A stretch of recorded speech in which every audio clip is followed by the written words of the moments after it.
There haven't been many pirate games ever made if you think of it. Some of the most memorable titles of the past were Sid Meier's Pirates, the Monkey Island series, or Sea of Thieves more recently, and of course Assassin's Creed 4 Black Flag, from which our game for today is loosely inspired from, and the key word here is loosely, because as you're going to see, Skull and Bones is a very different game than Black Flag. Does it mean it's a good or a bad thing? Well, that's irrelevant at this point. What matters is whether or not it's a good game or not, and that is what we're going to figure out in today's video.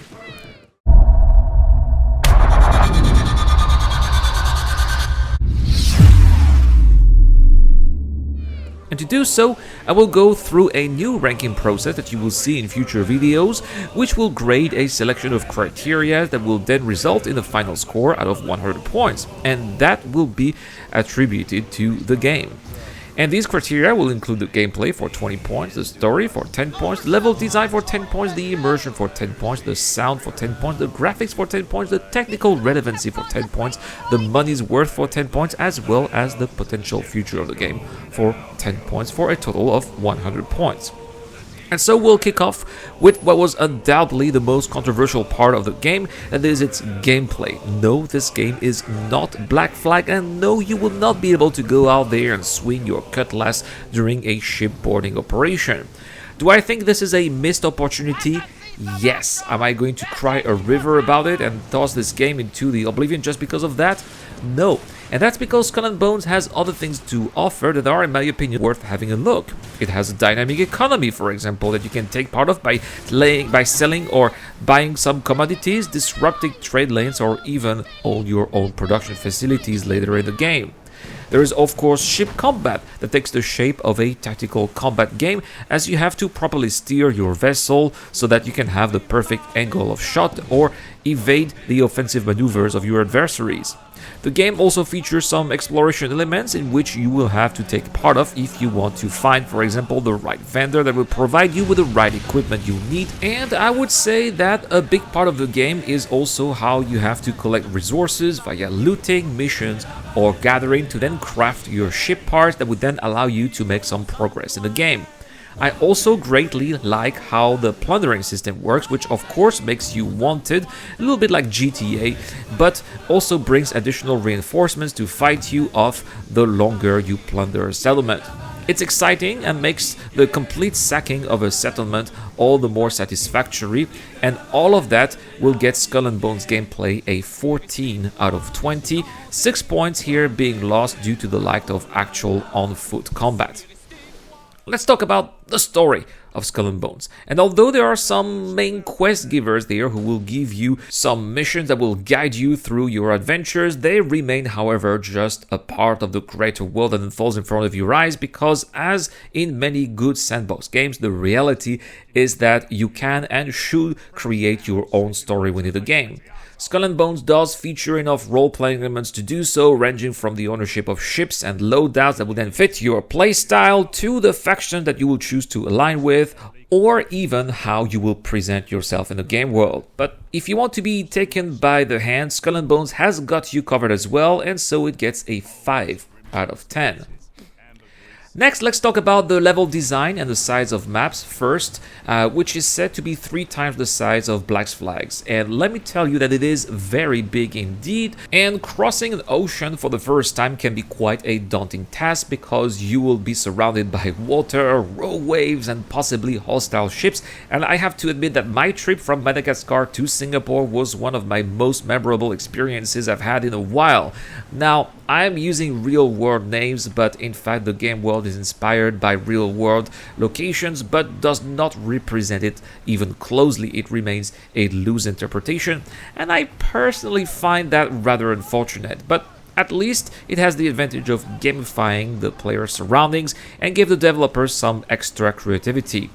Take a look at Telopendjarav, which acts as Singapore, and you can definitely tell that the island looks more interesting than its real-life equivalent. That being said, the world of Skull and Bones has therefore been crafted to be as a realistic fictional world, featuring as many real-life references as possible, from the color of the seas themselves to the commodities that can be found based on their geographical location, to the languages that the locals speak and how they look.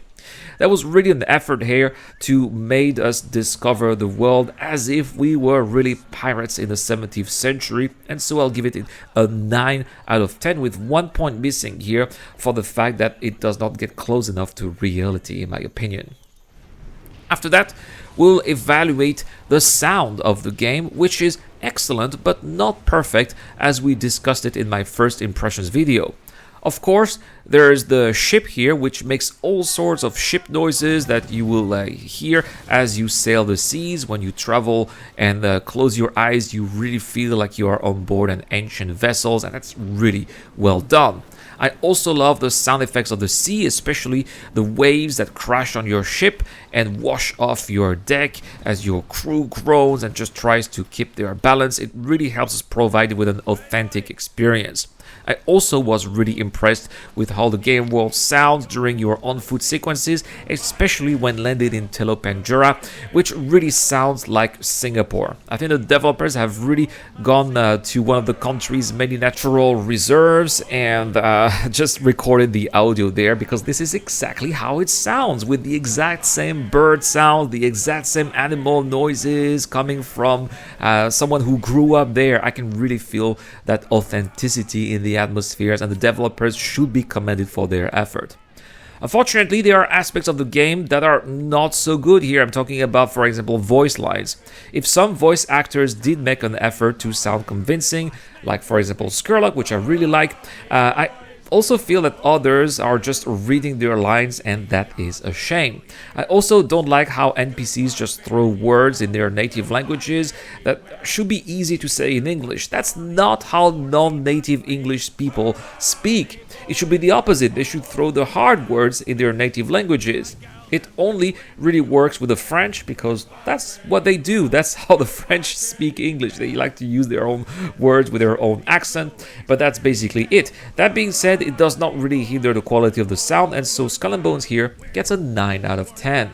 All of this leads to the next category, which is the level of immersion of the game. How much can you believe you are really living a pirate's life when you are playing Skull and Bones? Well, as hinted in the previous categories, there are some really serious points here, but there are also some weak ones, so it's going to be a mixed bag here. What I would say is that I really appreciate how you can steer your ship at the first person and look at the animations of your crew handling your ship as you command. This, to me, plays a huge part in making me feel I'm really experiencing what I'm seeing on screen. The sound of the game is also very well done here and greatly reinforces the sense of believability. There are, however, some issues that we need to address, and the first one being the loading screens and the small cutscenes. We are now in an age where seamless experiences are becoming more and more common, and relying on loading screens and cutscenes throw us back to 10 years ago, and given how long this game was in development, I think that they could have made the effort to give us more. It's also a shame that you cannot experience on-foot sequences at the first person. I think that it would have really given a stronger sense of immersion as well. These flaws therefore lower the score to a 6 out of 10. Next, let's talk about the graphics, and overall the game looks gorgeous, especially at dawn or at dusk. And I really love the work that was done on the water to make it reflect on both the sky and what's underneath. Some graphics look quite dated, however, especially the player characters and also the lighting effects, which obviously look like they are in 2D. So yeah, they're just ugly here. Don't get me wrong, Skull and Bones is not a bad looking game, and clearly, however, there is room for improvement, so it's a 7 out of 10. And now it's ouch time, as we discuss how relevant Skull and Bone is from a technical point of view, and the reality is it is not, which is perhaps why so many people criticize the game on the internet. As much as I think Skull and Bones is enjoyable to play, it adds nothing new to the video gaming industry and uses a tried and proven tech here and mechanism, so it's gonna get a 0 out of 10. That being said, we will now reflect on the price of the game, $70 American at launch, and while it is true the game has more to offer than what it seems at first, $70 is still quite steep, especially since it offers nothing new from a technical point of view. To me, it feels like Ubisoft are charging this much to make up for the insane development time of the game, and I find it hard to spend this much money for an outdated game. Now, if you look at how long you may end up playing it, it may be a little bit more acceptable if you calculate your money per spent hour of entertainment, so I'll give it here a 5 out of 10.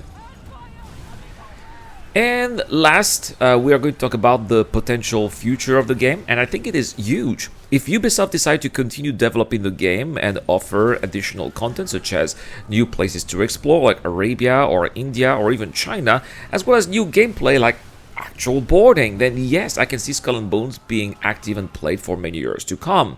The game is already fun to play, and getting up the ranks of piracy is highly addictive. The next question is the following: will Ubisoft do it, or will the haters prevail and get the death of the game? It's not something that should be ruled out, and so it will lose 1 point here for a 9 out of 10. And so the final score of Skull and Bones is 69 out of 100. Does it mean Skull and Bones is a bad game? Absolutely not. What it means is that before you buy it, you've got to know what you're heading into. A 69 can be a lot of fun after all, and in this case, the lower score highlights the fact that the game is outdated and could have been a little bit more immersive and less arcadey. This is why Skull and Bones is not a game for everyone, and definitely not Game of the Year material, but if you are into the pirate and sailing vibe, then it can be a lot of fun, and I am personally enjoying it very much. I hope that you found this video useful. If you did, please let me know with a thumbs up, and also please tell me what score you think this game should have been given. It should be very interesting. Thank you so much for watching. Subscribe for more content. A big shout out to my Patreon supporters, including Dr. Frobin, Zero Closure, The Kid to Ducker, and Deplorable Infidel. I have been Irad, and I will see you guys in the next one.